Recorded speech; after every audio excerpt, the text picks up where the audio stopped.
In this video, I'm going to show you how to reset your Instagram password if you forgot it. That is quite simple and easy to do, so let's begin. And first, open up your Instagram. If you are logged in on Instagram, hit on your profile icon, and now you are able to click on that three lines icon and there select settings. Here tap on security and on that step hit password. Now there it says that email was sent. We sent an email to that email address with a link to reset your password.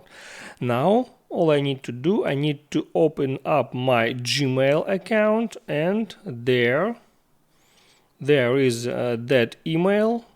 Open it up and hit on reset password. Now Instagram app was opened again, and there I'm able to enter my new password and then confirm that new password again, and after that hit on reset password button.